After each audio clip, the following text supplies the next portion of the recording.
Hi students, how are you all? Yes, we are going to see some interesting topic polysaccharides and also proteins, right? First, what is polysaccharides? Poly means many. Already we know that monosaccharides, oligosaccharides. That means mono means which having only one type of sugar. That means only one saccharide is present. If you hydrolysis, it will not further give any smaller sugars or saccharides. But polysaccharides means on hydrolysis. If you hydrolysis with water, it will give many or large number of monosaccharide. That's why we are calling that is polysaccharide. How the monomers are bonded each other by glycosidic linkage. What type of linkage present? Glycosidic linkage. Otherwise we can say oxide bridge. Okay. That polysaccharides is bonded with a certain name of carbon, first carbon, fourth carbon. Like we have to know the bond formation, right? And also polysaccharides, particularly we can say it may linear or branched. So certain polysaccharides are linear in structure, certain polysaccharides are branched. So linear with branch. Okay. So polysaccharides also classified into two types. What is that? One is homopolysaccharide, another one is heteropolysaccharide. We know that homo means same. Yes, the monomers present in the polysaccharide all are same type of monosaccharide present means we can say homopolysaccharide. So same type of monomers. Okay, so small monomers, small saccharides combine into forming polysaccharide that joined all the monomers are same type or one type of saccharide means we can say homopolysaccharide. Different types of monomers join to form polysaccharides means that is called heteropolysaccharides. Okay, so what are the examples for polysaccharide? So well known example: starch, cellulose, then glycogen. These are homopolysaccharides.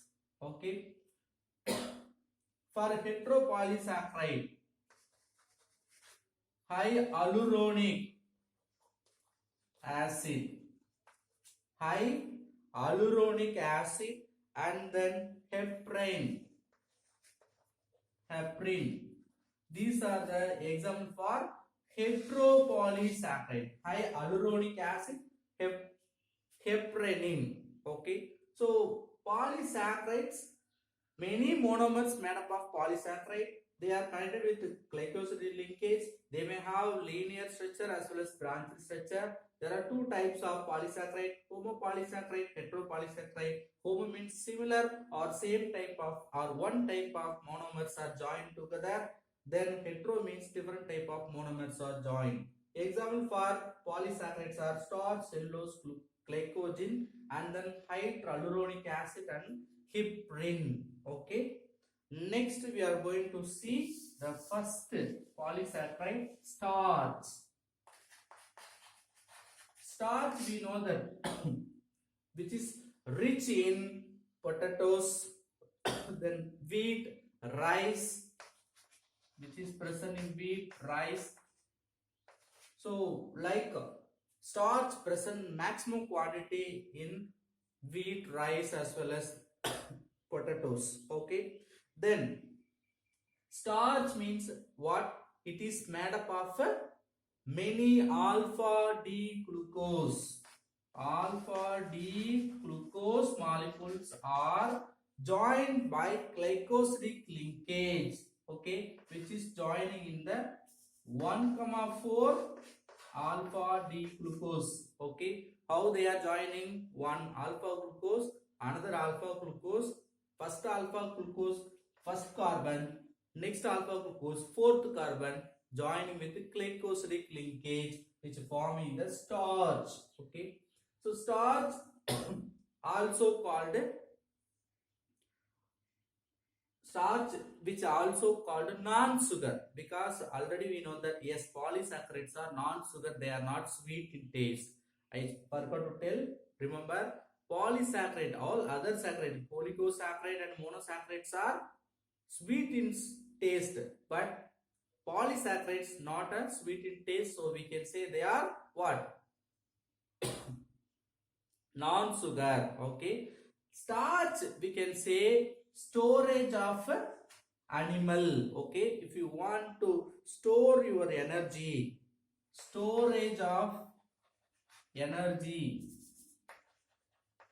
particularly in animals. So in the animals, energy is stored in the form of starch. Okay, later on glycogen used, we will say the store, sorry, not storage in the plant, not in the animals.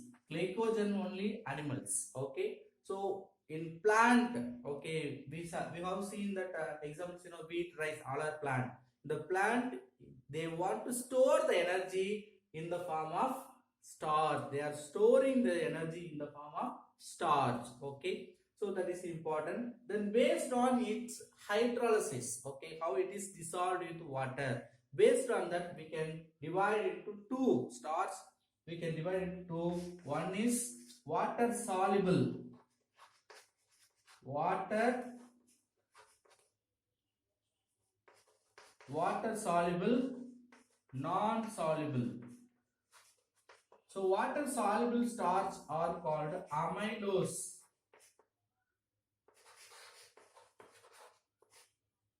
Non-soluble, water insoluble starch, we can say amylopectin. This is important because based on that we can learn the starch. Okay, so the starch based on the solubility we can divide into two. One is water soluble, other one is water insoluble. Water solubles are amylose, water insolubles are called amylopectin. So in this category, how much percentage of amylose present? Only 20%. How much percentage of amylopectin is present? 80%.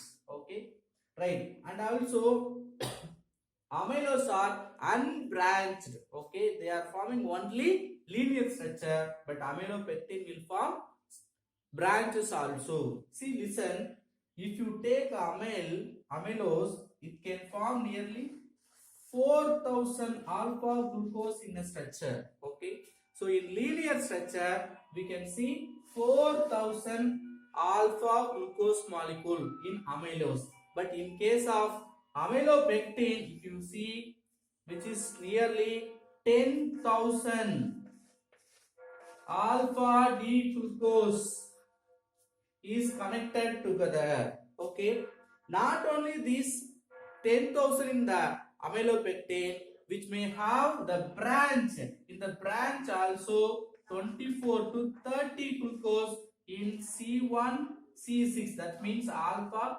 1,6 connection. See, you have to remember amylose means only forming linear structure. So linear structure means which can continuously connect nearly 4000 glucose by glycosidic linkage, 1,4 alpha D glucose glycosidic linkage. But amylopectin, nearly 10,000 alpha glucose can continuously connected itself, and also in the branch it may have 24 to 30 glucose in the branch, but in the linear structure 1,4 connection, in the branch 1,6 connection. If you see the structure you can understand. See, right. It's going for further oxidation. Okay, here CH2OH, H, OH, H, OH, then here O. Right. See, this is alpha, right? alpha linkage means both side hydrogen in the top. Okay, oxygen, that means OH will go to form new bond with other compounds. Okay, listen carefully here. Amylose means we don't have any branch in the side chain. Okay, but amylopectin means this side chain also forming another connection with some other compound. Okay, it will extend the branch. So 1,4 means a usual connection. Branch is forming 1,6. First carbon of the another glucose, sixth carbon of this amylose. Okay, so this is important. Amylose only forming 1,4 connection. Amylopectin 1,4 connection in the linear structure, 1,6 connection in the branched structure. Right. Next we are going to see about cellulose.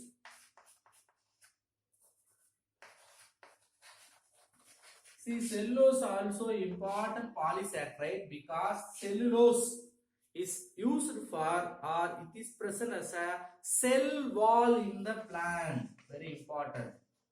One more, they may ask cell wall in the plant. Plants which is present as a cell wall. Okay, and also it most of pure cellulose present in the cotton, where we can get the pure cellulose which is present in cotton, and also we can use many fibers as a cellulose. We are using the fibers, maximum fibers are made up of cellulose. Okay, which are also having glycosidic linkage of D-glucose. If you hydrolysis, it will give many D-glucose compound. So from that we can understand this polysaccharide also made up of connected with alpha D glucose. Okay, but here which is not forming alpha D glucose, beta D glucose. See, in starch we have studied alpha D glucose compounds are connected. Here beta D glucose compounds are connected together.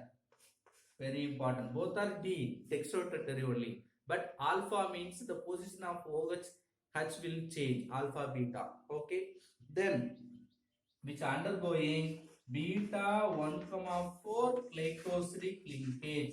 Listen carefully.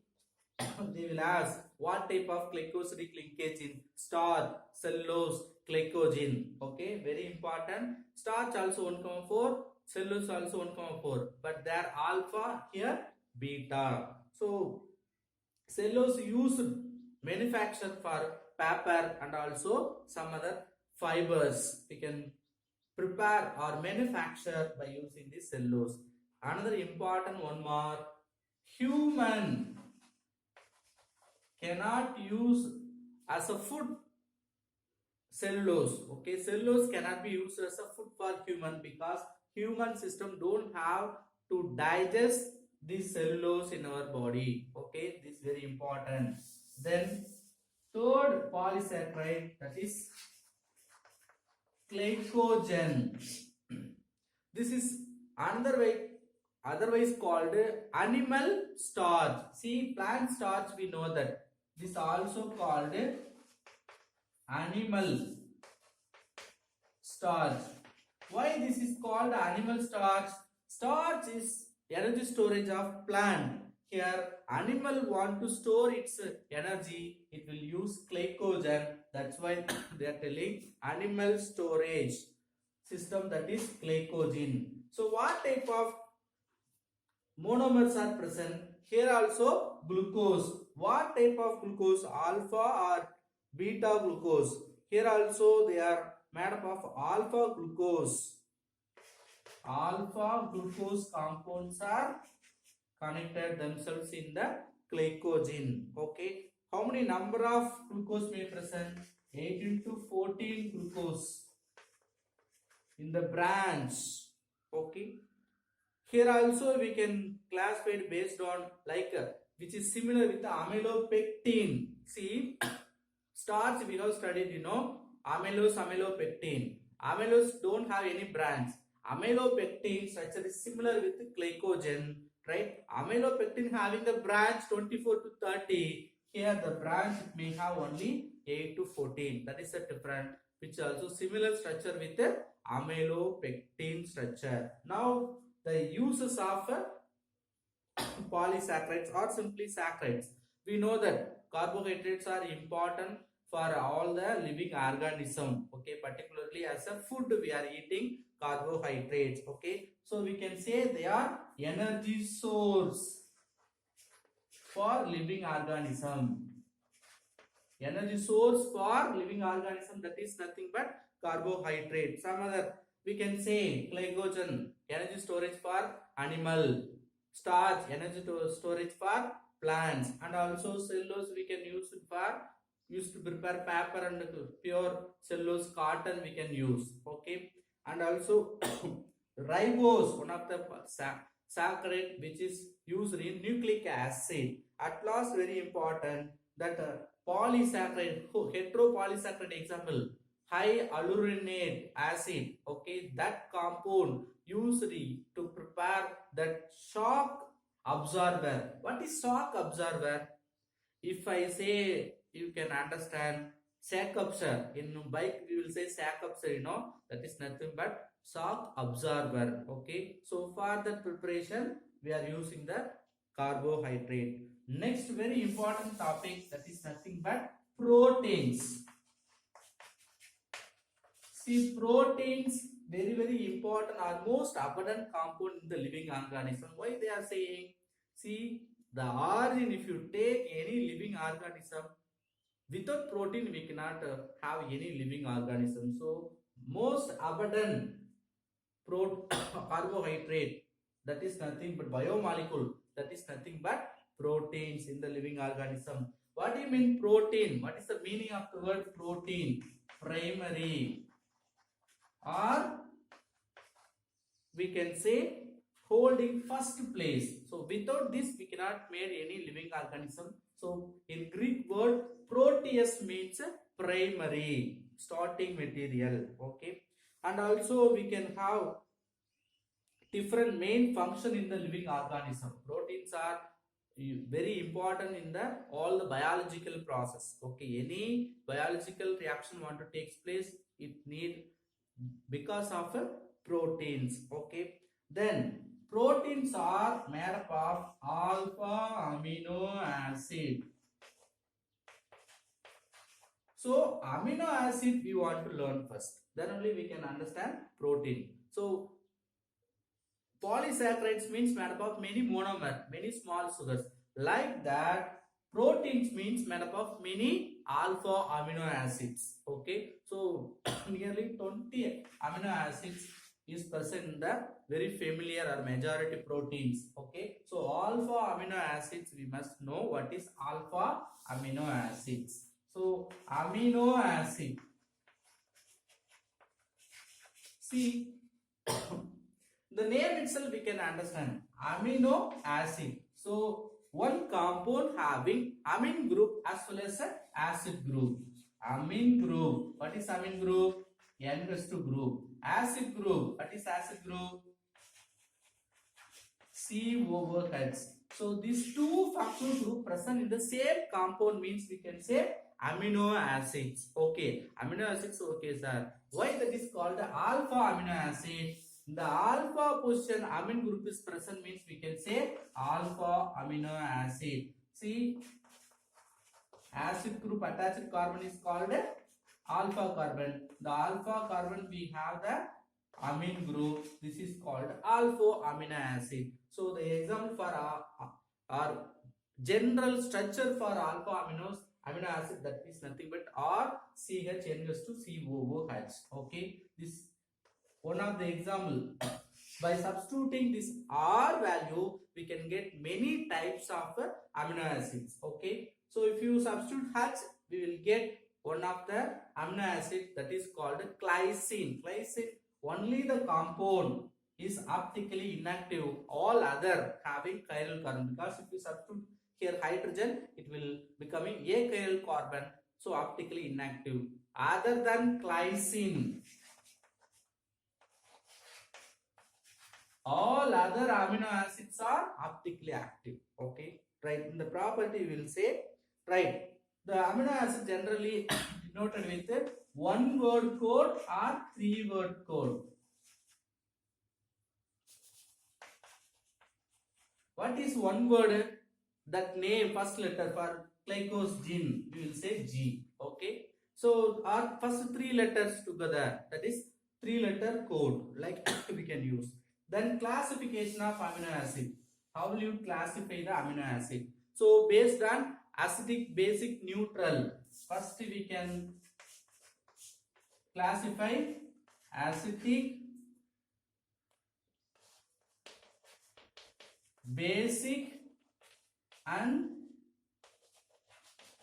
neutral. Okay, based on their basic acidic character we can classify. Okay, and also we can classify polar, non-polar. What do you mean polar, non-polar? Which having any positive, negative charge, we can say polar. There is no any charge, we can say non-polar. In organic compound itself we have studied polar, non-polar.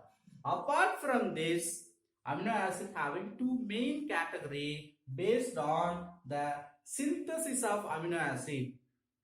Living organism like animals can synthesize some amino acid. They are called non-essential amino acid. So if your body itself will segregate or it will produce the amino acid, mean that type of amino acids are called non-essential. Suppose from outer side as a food, if you want to take it inside, that kind of needed amino acids are called essential amino acid. So what is non-essential? We don't want to take as a food. If it is segregated in the body itself, we will say non-essential, then essential. Okay, nearly 20 they are saying for non-essential glycine. Okay, each one example I am writing here. Phenacin, PHE. Okay, then we may have nearly 20 major or very important amino acid, but certain amino acids are there which is apart from the 20. We don't have only 20 major amino acids are 20. Other than 20 we have many amino acids. They are called non-protein amino acid. That means which is not involved in the protein formation. They are called non-protein amino acids. Non-protein amino acids. Next we are going to see the properties of amino acid. What do you mean properties of amino acids? How the amino acids are working, how the amino acids are formed, that formation we can confirm. Okay, so amino acids how they are linking each other. One amino acid, if you take CH(N)2COH, another amino acid, how you write? RCH. Here you can write the COH to easy understanding. Both are same type. Okay, see, first amino acid group is reacting with second amino acid amine group, right? Or we can write amine group of the first amino acid with the acid group of second amino acid. Like if you have two type of bond formation. One, first amino acid having both amine group and acid group. Second amino acid also having both amine group and acid group, right? So what will happen? One amino acid will give acid group for reaction, another amino acid will give for amine group. They will form bond that is called peptide bond. Okay, so now what will happen? One carboxylic acid group of the amino acid is reacting with another amine group of the carboxylic acid. They are forming some sweeter ion compound. See, it may react itself, not with the other side. If it is react with the other amino acid, we will say peptide bond.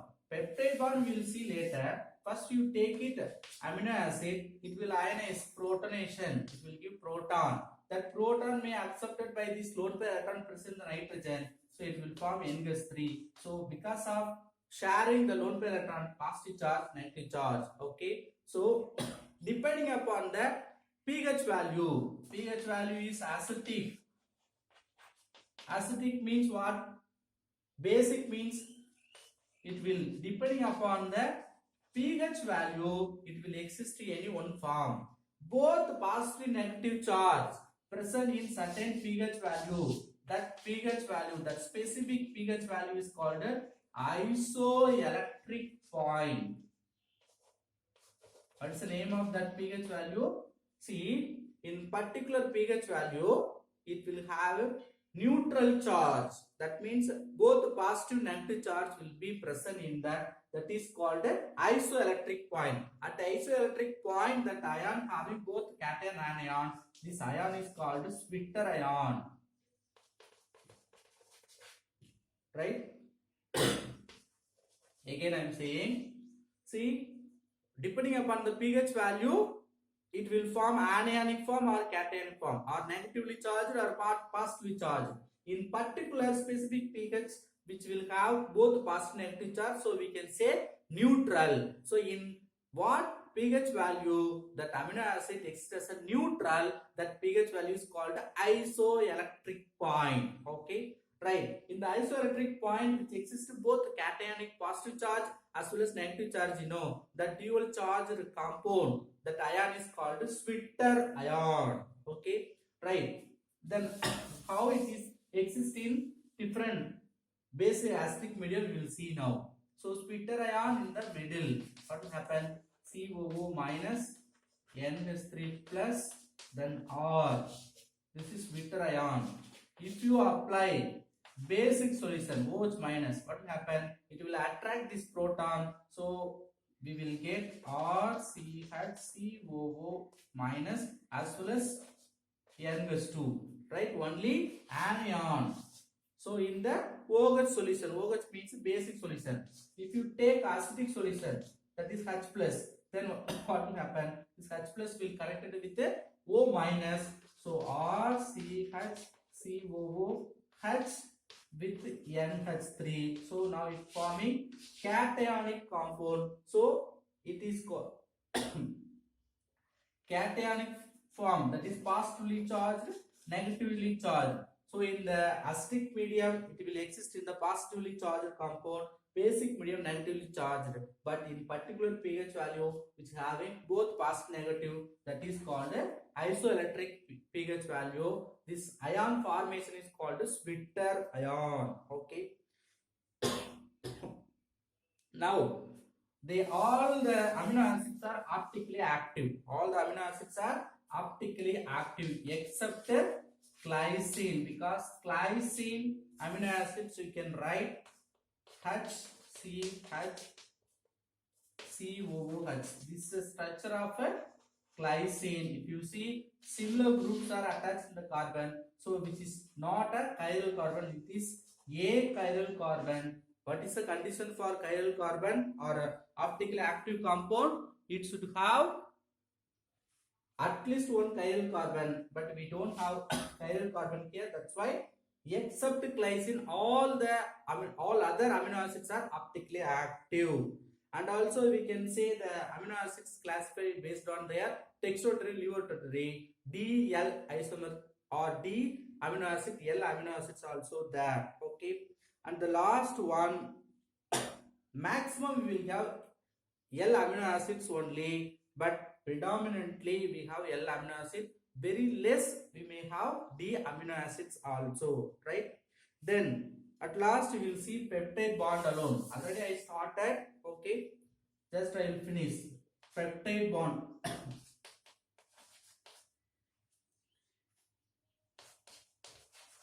What do you mean peptide bond? See, peptide bond is nothing but, already I told you, no, one amino acid is reacting with another amino acid. Amino acid only I am writing in this reverse manner. both amino acids, one amino acid react with another amino acid, how it will react? It will go as a water. You take one hydrogen here, one OH here. So remaining this acid group, you can write C double bond O. Here we will have C double bond O, NH bond. This bond is called a peptide bond. Okay. After removing this, what will happen? It will produce NHCH or COH. This is called a dipeptide because made up of 2 amino acids. If you take 3 amino acids, that is tripeptide. 4, so one amino acid react with another amino acid, it is forming the bond. That bond is called a peptide bond. It is made up of 2 amino acids, so we can say dipeptide bond. So 3 amino acids means like polypeptide bond will form. Okay. Next, one example we can take glycine with the aniline.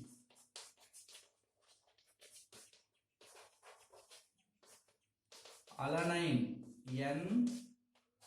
NCH or COOH. The same way water you remove it. So here what will happen? C double bond O, NH. This is called a glycine alanine is combined into peptide bond. So glycyl alanine is the name of this peptide bond. Glycyl alanine dipeptide. And also the amino acids may end with, here it is ending with the amine group. So N terminal. Here ending with the acid. So C terminal. Like we can give the name also. So classification. Fibrous proteins as well as globular proteins. The 2 types of proteins we will see. Classification we will continue in the next class. Thank you.